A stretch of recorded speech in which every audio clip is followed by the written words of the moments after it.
So, good afternoon. I am with Dr. Kapil Agarwal.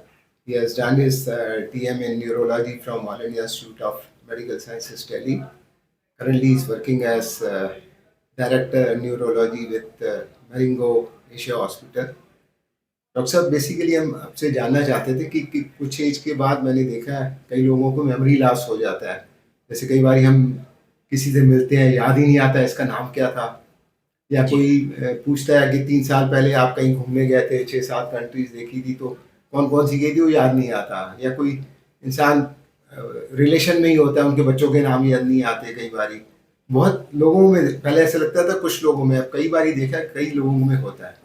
तो is it A common phenomena और या age related होता है कि कुछ आप नाम भूल जाते हैं या कुछ याद नहीं आती है चीज़ें? मेमोरी लॉस क्यों हो जाता है बेसिकली? देखिए, मेमोरी हमारी ब्रेन का जो फंक्शन है ये डिपेंड करता है हमारे अटेंशन स्पैन पे। ओके। आप अपनी रोज़मर्रा की ज़िंदगी में अक्सर ये महसूस करते होंगे कि सपोज़ कोई ऐसा काम जो आपने बहुत जल्दी में कर दिया और उसको आप बाद में ढूँढ रहे हैं चीज़ सामान रख के, तो वो आपको नहीं मिलता एक बार में। राइट। सपोज़ आपने कोई कीज़ रख दी कहीं, कोई अपना पर्स रख दिया, आप कुछ और सोच रहे थे, but at the same time वो चीज़ आपको बाद में ढूँढना मुश्किल हुआ, क्योंकि रखते वक़्त हमारी अटेंशन उसमें नहीं थी कि हम इसको Okay. इस जगह उस थॉट से रख रहे हैं कि ये हमें लेटर ऑन ज़रूरत पड़ सकती है।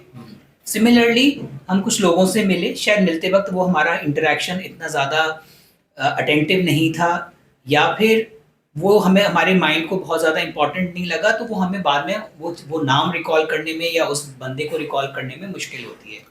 तो ये एक परफेक्टली नॉर्मल चीज़ है। अच्छा, nothing हाँ, serious. इसको हम एक बीमारी बिल्कुल नहीं मानेंगे। इसमें Okay. सिर्फ़ एक, अगर हम इस चीज़ को इम्प्रूव करना चाहते हैं अपने डेली इंटरैक्शंस को, सोशल इंटरैक्शंस को, कि हमें लोगों के नाम याद रहे हैं, हम चीज़ों को, तो हमें इसमें अपना अटेंशन स्पैन और माइंडफुलनेस बढ़ानी पड़ती है while Okay. Doing any activity. Right. So it is not at all a part of a disease. Okay. Okay. Disease जो मेमोरी की रियल प्रॉब्लम्स होती हैं, जो मेडिकल प्रॉब्लम्स हैं, जिसमें आपने अक्सर नाम से सुना होगा कि डिमेंशिया है हाँ, राइट। या अल्ज़ाइमर्स है, तो इन प्रॉब्लम्स में ये बहुत अलग तरीके से इनके सिम्पटम्स आते हैं। इसमें पेशेंट को खुद को इंसाइट नहीं होगा कि मैं कुछ भूल रहा हूँ।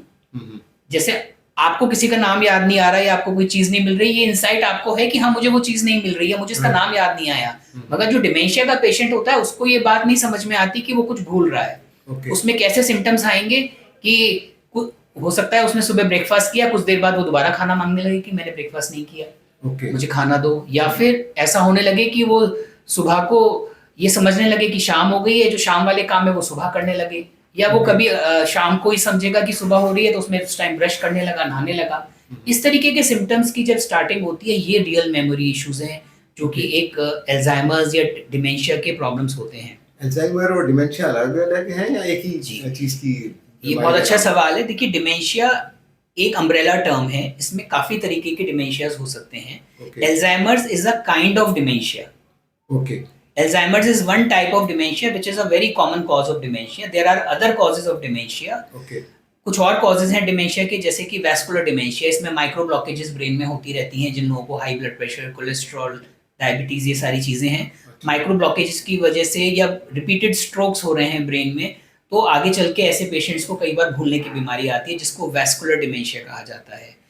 ऐसे ही ब्रेन में 4 लोब्स हैं, कुछ स्पेसिफिक लोब्स की श्रिंकेज से स्पेसिफिक टाइप की इश्यूज़ आने लगते हैं डिमेंशिया जैसे। सपोज़ टेम्पोरल लोब श्रिंक होनी शुरू हो जाए या फ्रंटल लोब श्रिंक होनी शुरू हो जाए, तो भी ये डिमेंशिया का रूप लेता है। हम्म। इसके अलावा कुछ बहुत रेयर कारण ऐसे होते हैं, कुछ रेयर इन्फेक्शंस, कुछ मेटाबॉलिक इश्यूज़ बॉडी के, जो कि डिमेंशिया जैसी प्रॉब्लम्स को कर सकते हैं। बट डिमेंशिया जैसे हम बोलते हैं, is it A heredity? Suppose किसी के पेरेंट्स को या ग्रैंड पेरेंट्स को था, तो is it likely that grandchildren or children will have dementia also? Not necessary, but yes, at least 15 to 20% cases of dementias can be hereditary. Okay. वो familial dementias कहलाते हैं। इवन उसमें कुछ एक बॉडी की पर्टिकुलर एक जेनेटिक टेंडेंसी होती है कि ब्रेन में कुछ specific kind of proteins deposit होने लगते हैं, और वो एक फैमिली ट्रेंड होता है, बिकॉज वो एक जेनेटिक बेसिस पे डिटर्मिंड है हमारी बॉडी में। बट 70-80% केसेस फैमिलियल नहीं होते, हेरिडिटी नहीं होते। बट सपोज जैसे किसी को चाहे फैमिली में है, चाहे 15-20% के चांसेस आप बता रहे हैं, तो can anyone take some precautions कि आगे उनको जाके डिमेंशिया ना हो, या कुछ एक्सरसाइज करें? अब जैसे पुराने ज़माने में बोला जाता था बादाम खाओ तो आपकी मेमोरी बढ़ेगी, या कुछ उस तरह से कई लोग आजकल व्हाट्सएप में आते हैं टंग की एक्सरसाइज के ये तो आपको मेमोरी लॉस नहीं होगा, या जी डिमेंशिया नहीं होगा, या फुट की एक्सरसाइज, डिफरेंट डिफरेंट एक्सरसाइज बोलते हैं। किसी ने बोला कि राइट हैंडर है आप तो लेफ्ट हैंड यूज कीजिए तो आपको मेमोरी लॉस नहीं होगा या डिमेंशिया नहीं होगा। आर दीज मिथ्स और इज इट नहीं नहीं, करेक्ट? आपका ये पॉइंट बहुत प्रासंगिक है इस कंटेक्स्ट में, क्योंकि एक जनरल एंजाइटी होती है कि क्या हमें भी ऐसा हो सकता है कभी, और हम क्या कर सकते हैं ऐसा कि जिससे ये ना हो। तो हमें जो ध्यान देने वाली बात इनमें क्या है, देखिए जो फैमिलियल केसेस होते हैं उनमें आप मुझसे पूछें तो जीन्स को बदला नहीं जा सकता। राइट, हम समझते हैं इस चीज़ को, जेनेटिकली तो कुछ नहीं वो कर सकते। जेनेटिकली, बट अभी रिसर्च ऑनगोइंग है, पता लगाया जा रहा है कारणों का कि भाई ये प्रोटीन जो अमाइलॉइड प्रोटीन ब्रेन में बन रहा है, क्या इसको ऐसे कोई टेक्निक्स या ऐसी कुछ तरीके हैं जिससे कि इसको कम किया जा सके या इसका लोड ब्रेन में किया जा सकता है। तो इस पर रिसर्च ऑनगोइंग है और हो सकता है आने वाले टाइम में ऐसे कुछ ट्रीटमेंट्स आ जाएं जिसमें कि हमें ये मालूम पड़े कि हाँ ऐसा कुछ संभव है कि हम जेनेटिक बेसिस पे भी उस प्रॉब्लम को बेटर बना सकते हैं आने वाली जनरेशन्स के लिए। अब दूसरी चीज़ कि क्या ऐसा करें कि क्या हम ऐसी कोई सिंपल मेजर्स कर सकते हैं कि हमें डिमेंशिया ना हो? हाँ, ये बहुत इंपॉर्टेंट बात है। इसमें समझना क्या है, देखिए अक्सर क्या होता है जब हम रिटायरिंग एज के आसपास आने लगते हैं, जी। 60 के आसपास आए तो इंसान सोचता है अब तो मेरी ज़िंदगी पूरी हो गई, अब तो मुझे आराम से जीना है, अब मैं कुछ करना नहीं चाहता, मैं ईज़ी लाइफ जीना चाहता हूँ। वो ईज़ी लाइफ जो होती है वो एक्चुअली लोग छोड़ना शुरू कर देते हैं। बहुत गिने-चुने लोग हम अपनी क्लिनिकल प्रैक्टिस में देखते हैं जो ये सोचते हैं कि हमें अब रिटायरमेंट के बाद उनके पास एक एजेंडा होता है कि अब हम ये करेंगे लाइफ में। राइट। वो एजेंडाज़ जब खत्म होते हैं तो हमारे मेमोरी लूप श्रिंक करने लगते हैं। ओके।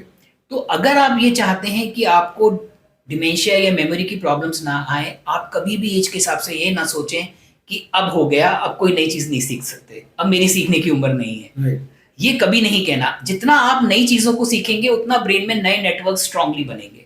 राइट। जो चीज़ आपने लाइफ में नहीं करी, कोई म्यूजिकल इंस्ट्रूमेंट नहीं बजाया, कभी आर्ट पेंटिंग नहीं करी, कोई आप नया गेम खेलना सीखिए, तो ये सब चीज़ें अगर आप करेंगे तो आपके ब्रेन में नए नेटवर्क्स बनेंगे जिससे ब्रेन में रेजिलियंस आती है और ओवर पीरियड ऑफ टाइम हो सकता है कि आपकी मेमोरी बहुत अच्छी मेंटेन रहे या इम्प्रूव करे। हाँ। So this is possible. You should always try to do things and keep learning new things. That is most important thing. कोई लोग कहते हैं ना ब्रेन गेम्स खेलनी चाहिए, कई लोग तो कहते हैं ताश खेलो, रमी खेलो, पपलू खेलो, ब्रिज खेलो, ताकि आपका ब्रेन यूज होता रहेगा। बिल्कुल ये सब करें, और मैं तो कह रहा हूँ नई चीज जो आपने लाइफ में कम किया है या नहीं Okay. किया है उसको Okay. करने की कोशिश करेंगे तो आप और बेटर करेंगे अपने साथ। और of course day to day life में आप सब चीज़ों में एंगेज रहिए कि फला बिल पे होना है, किसी की सैलरी देनी है, मेरे बैंक अकाउंट्स मैनेज करने हैं, मेरे रिटर्न्स मैनेज करने हैं, बच्चों की लाइफ में कुछ है, तो ये सब चीज़ करें।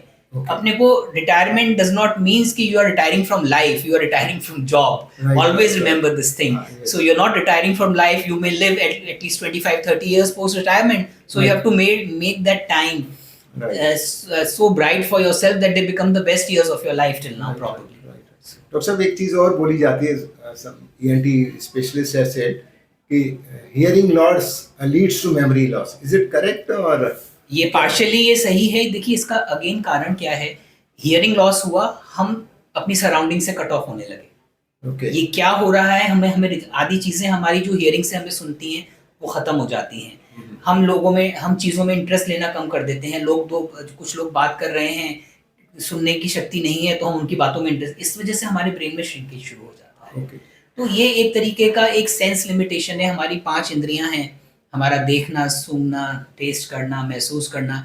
जब कोई भी एक विजन और hearing is a very important modality of sense which provides information to the brain. Right. So if that information is not going, of course the networks which are associated with that information will go on shrinking because they are not into the use. Right. So The solution can be they should adopt for going in for hearing aids. हाँ, it's better अगर Right. Hearing aid की acceptance को बढ़ाना चाहिए। थोड़ा उसको कुछ limitations होती हैं कि वो बैकग्राउंड नॉइज को एम्पलीफाई करता है तो लोग उसको एक्सेप्ट नहीं करते हैं, बट हमें उसको कॉशियसली और वाइजली यूज करना चाहिए सोशल इंटरेक्शंस में, बात करने में, ताकि हम कट ऑफ ना हो चीज़ों से। Right right. एक चीज डॉक्टर साहब और पूछनी थी कि एंजाइटी बहुत लोगों में हो जाती है and leads to lot of problems in life. Anxiety की वजह से आपको चक्कर आना या बहुत सारे प्रॉब्लम्स आ जाती हैं. व्हाट लीड्स टू एंजाइटी और उसको कैसे रिड्यूस किया जाए? I mean apart from taking the medicines and other things, is there anything which in general life can be adopted so that? देखिए, एंजाइटी हमेशा एक मेंटल फिनोमेना है. इसको समझना है कि एंजाइटी है क्या.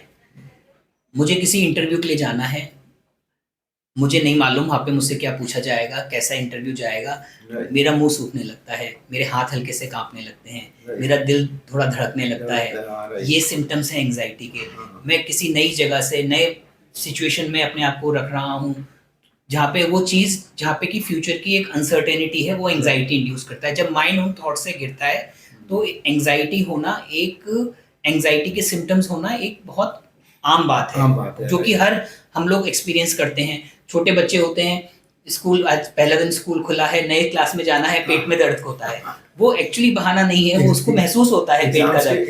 एग्जाम से पहले हमें एक दो बार एक्स्ट्रा मोशन जाना पड़ने की अर्ज होती है कि कुछ हो रहा है पेट में, गुड़गुड़ हो रही है. तो ये सब एंजाइटी है. ये छोटी छोटी चीज़ों की जिसका मन में डर है वो एंजाइटी क्रिएट करता है. इसको समझना है. तो नथिंग सीरियस अबाउट. हाँ, ये एक हम आम बातों में, बट एंजाइटी एक रियल मेडिकल इश्यूज बनते हैं लोगों के साथ, जो कि एज बन जाते हैं. मैंने देखा विद एज भी, या एक पर्सनैलिटी है ये. एक Okay. तरीके की कुछ लोगों की पर्सनैलिटी होती है जिनका माइंड बहुत ओवर थिंकिंग करता है, या जो बहुत नेगेटिव सोचता है, वो लोग बहुत प्रोन होते हैं एंजाइटी के लिए, क्योंकि माइंड उस तरीके की अनसर्टेनिटीज को बहुत ज्यादा एम्पलीफाई कर रहा है. ओके. तो ऐसी तो ये दैट चीज, मींस पॉजिटिव थॉट्स होने चाहिए, नेगेटिव ज्यादा नहीं सोचना चाहिए. मैं तो कह रहा हूँ थॉट्स सिर्फ वही होने चाहिए जो कर रहे हैं. राइट. अभी में मन को रखना है. ओके. अगर आप एक स्वस्थ मन, हेल्दी माइंड कौन सा है? हेल्दी माइंड वो माइंड है जो कि प्रेजेंट मोमेंट में रहता है. राइट. वो नहीं सोचता कि 2 घंटे बाद क्या करना है. आप सब कर लेंगे, आपके दिमाग में एक बैकग्राउंड प्लानिंग है चीजों की, सब Right. होगा. मगर हमेशा याद रखें, एक स्वस्थ दिमाग वो दिमाग है, स्वस्थ सोच वो सोच है जो प्रेजेंट मोमेंट में रहती है. ये प्रैक्टिस करनी चाहिए. ये हमें इसके बारे में माइंडफुल ट्रेनिंग करनी चाहिए. पहले छोटी छोटी चीज़ों में माइंडफुल रहने की कोशिश करनी है. ब्रश करने में, नहाने में, खाना खाने में, इन चीज़ों में पूरा थॉट्स को इंगेज करके करिए, तो आपका माइंड उस क्वालिटी का बन जाएगा कि वो आसानी से परेशानी में हिलेगा नहीं, उसको सॉल्व करेगा. ये चीज़ होती है. एक डॉक्टर साहब, आपकी एक्सपर्टीज है हेडेक के ऊपर. ये बहुत सारी कॉमन चीज़ है. हर तीसरे दिन किसी ने कोई बोलता है सर दर्द हो गया जी, कोई कहता है जी डिस्प्रिन ले लो, कोई क्रोसिन ले लेता है, जिसको जो सूट करती है. आधे से 90% तो हम खुद ही डॉक्टर्स हैं इंडिया के अंदर. इसे कॉमन फिनोमेना, हर बंदा अपने हिसाब से ले लेता है. तो किस स्टेज तक मतलब ये चीज़ें, दवाइयाँ जो कॉमन ले रहे हैं वो ठीक है, या फिर किस स्टेज के बाद डॉक्टर के पास आना चाहिए? This can lead to a serious problem. तो हेडेक एक बहुत आम समस्या है. आप मानिए कि जनरल पॉपुलेशन में 3 में से 1 व्यक्ति को ये प्रॉब्लम होती है. मतलब तो ये हर कोई एक्सपीरियंस करता है कि आज सिर दर्द हो गया. तो ये सिर दर्द क्या है? अक्सर हम अपनी क्लिनिकल प्रैक्टिस में देखते हैं, लोग कहते हैं जी ये तो गैस की वजह से मुझे हेडेक्स हो जाते हैं, गैस चल गई. ये टोटली मिसनोमर है. Gas has nothing to do with your brain. So headache is a separate phenomena, and all headaches, practically speaking, are either migraine or tension headaches. ये चीज़ समझनी है. ये क्यों होते हैं दोनों चीज़ें?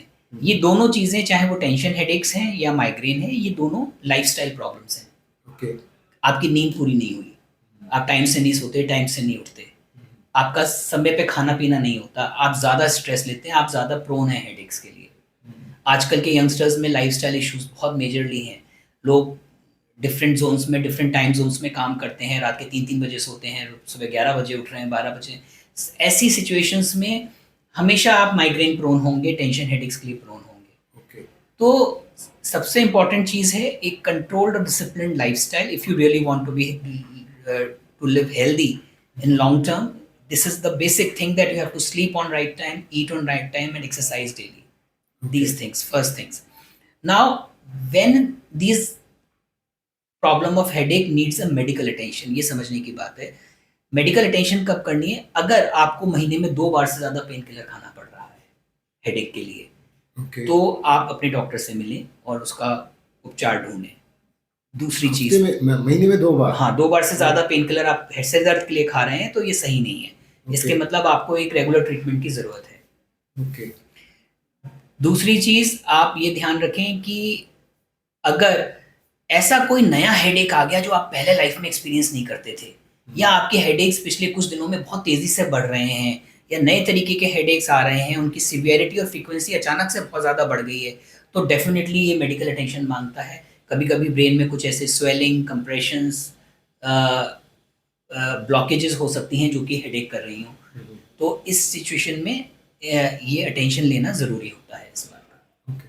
जैसे एक चीज़ और पूछ रही थी, कई लोग बोलते हैं माइग्रेन जो है with the age it goes off naturally, is it correct?